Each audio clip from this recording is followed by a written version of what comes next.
Hey, it's Forecast, you're reporting in. There's been a lot of concern about an imminent near-term super disaster to the United States that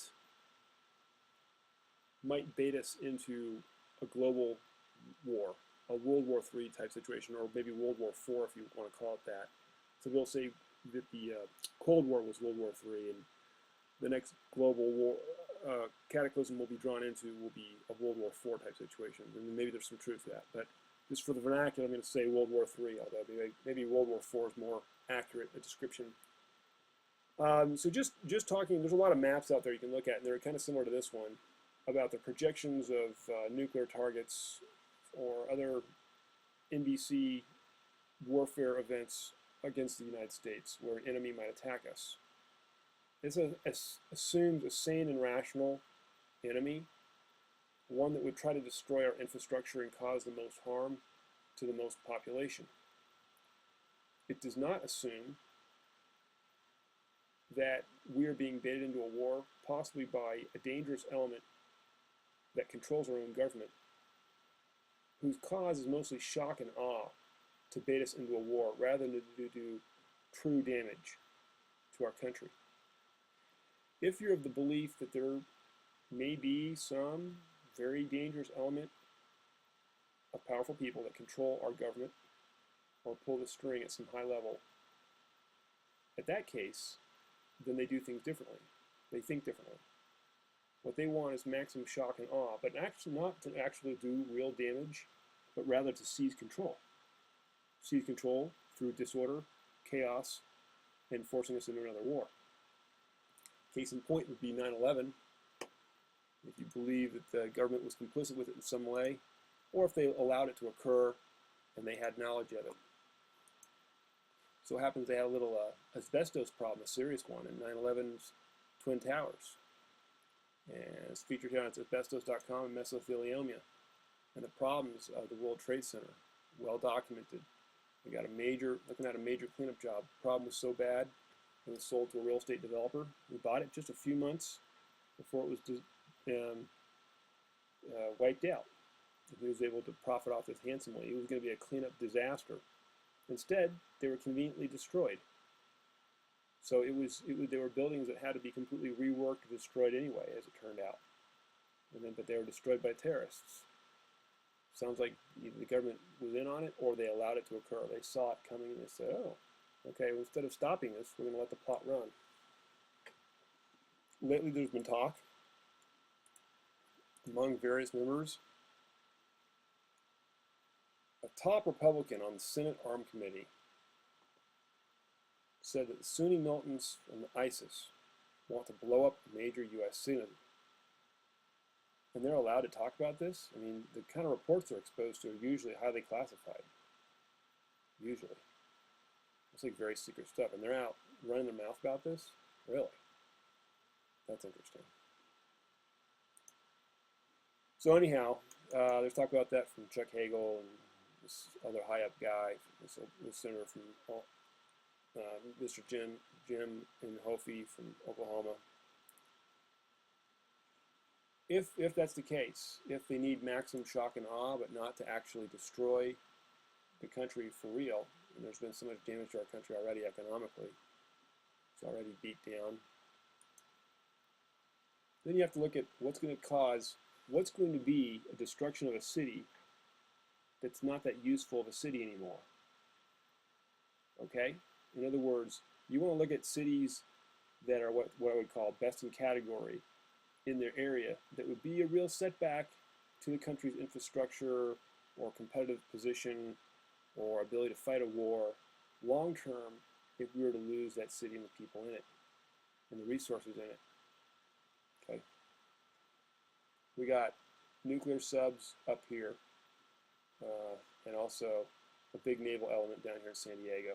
We can ill afford to lose Seattle or San Diego in our warfighting capability. A major part of our software industry is here and also in Silicon Valley. So we can't afford to lose Silicon Valley either, or LA.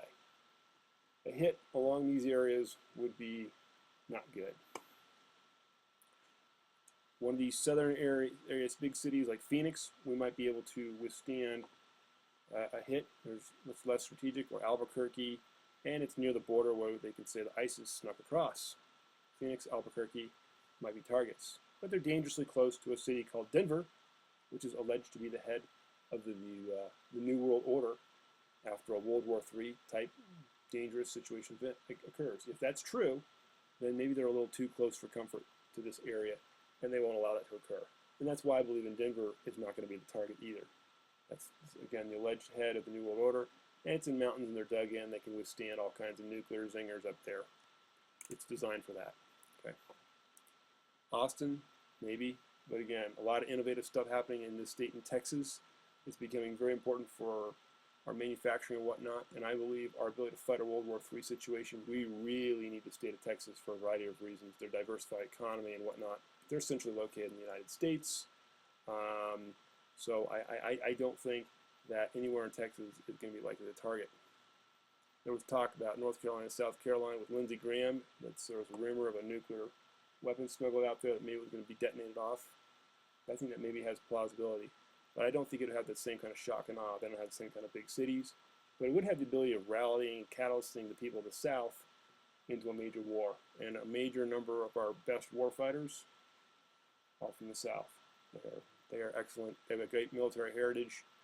And a lot of people that are serving our country in the military have heritage from the South. So that's maybe somewhere in Florida. This is actually maybe a possibility, especially because it's kind of isolated from the rest of the other country. And if it got zapped with a nuclear weapon, it wouldn't be able to impact the rest of the nation. So that's a possibility. We have a lot of naval presence down there, though, so that'd be a setback for us from that. So I would say Florida as a possible target, maybe, especially for a nuclear cataclysm event. They can kind of isolate the damage at some level and say, they can still say big shock and awe like it got hit.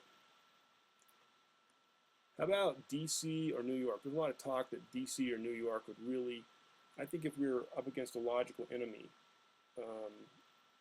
they would largely target them, and they already have.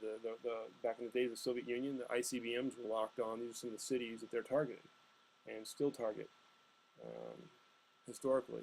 So those are the top. So, but if the government is complicit in this crime, or is going to let the plot run, they're not going to detonate a nuke over their own capital. Unlikely.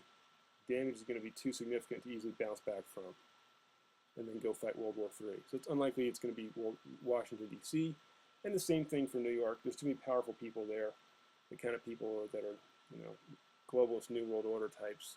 They're not going to level the entire city of Manhattan. Not likely anyway. How about Boston? Maybe. A lot of alumni ties to some powerful schools back there, so they don't want to wipe out their own schools. What's left? Detroit? Chicago? Oh, boy. Talk about an unfortunate situation. A great manufacturing powerhouse. To lose Detroit would be bad, but a lot of it's wiped out already, unfortunately. So that is actually a city that's kind of already gone, that if they destroyed it, they can say, look at all this damage, and we need to fund rebuilding money and all this stuff like that. Or Chicago, a major city, and it is an urban hellhole. It's almost got nothing going for it. They're not best in category at anything now. They used to be a great manufacturing and distribution hub, and there used to be a lot of Fortune 500 companies out there. But now it's like there's a lot of nothing out there, and a lot of what's out there is not best in category anymore. That hurts me, because I think Chicago is a great American city. It really is. And to see the downfall of Chicago hurts me personally. And also near Wisconsin, a place that I like. I like a lot of people from Wisconsin. They seem like nice people, and they really do have a manufacturing hub up there. So if we lost Chicago, I think it would impact Wisconsin. It would be a real setback for our manufacturing prowess because of that. But Obama, his dirty political ties to Chicago are significant. And so his ability to pull off a false flag event in Chicago, if you see it that way, I think is significant. So I see this as a highly probable scenario. Chicago, maybe Detroit, maybe Florida somewhere in the South, where they're complicit in allowing this plot to run. Remember, the ISIS is related to Al-Qaeda, and they got a lot of their resources and training from us. We initially trained them up, unfortunately. If you research the history of them, they said that we're fighting them and they're our enemy and all this. So in a way, I think, we haven't done enough to stop them and disarm them. And so it's going to be a real Zimmer situation. As I see it, that is the most likely outcome. They're going to destroy a city where losing it won't be too catastrophic. It'll be a lot of shock and awe and emotional hurt. It'll also, of course, be very painful for the people in that city. They'll lose a lot of people. They'll die. Many of them will be wounded badly, have terrible setbacks to deal with. But in the big scheme of things, it'll be a city that doesn't have the strategic value that it used to have. Mostly it'll be one that has nostalgic value. And I see that, and also a political connection. I see that as clearly being Chicago. And especially because of Obama's political ties to Chicago, although he's no longer there. So he can pull off the rebuilding process and also declare martial law and implement it and get maximum shock and awe out of this thing. That's in political coverage. That's what I see happening. So if you're near one of those cities, you may want to think about getting out of there for more reasons than one. Not only is the economy there not doing good, but because they're headed downhill, it makes them a more likely target for a false flag event. Again, look at what happened in the World Trade Center and the fact that those cities, these two towers were basically had to be written off anyway. And the guy that bought them cheaply was able to capitalize on the destruction of them and get a major insurance claim instead of having to do a big asbestos cleanup, which would have been prohibitively costly. So just destroying the buildings and writing them off was much easier. Think about which cities in the United States are kind of like that. You almost want to write those cities off and just start over if you can. I think Chicago is the city that embodies that reality more than any other city in the United States. Just a thought. Anyhow, anything could happen. Be ready. It could go the other way. We could face a cataclysm in one of the big strategic cities. Chicago, could be Seattle, San Francisco, San Diego, New York, DC. Those are the traditional targets. But I think it's going to be one of the untraditional targets that gets hit because they can politically, they can infrastructurally absorb it, sort of, and it won't be the same as getting hit in a cataclysmic way. Thanks for watching. Do your own thinking, do your own research, and be safe. Thanks so much. Be sure to check out our website for more resources, forecastyear.com.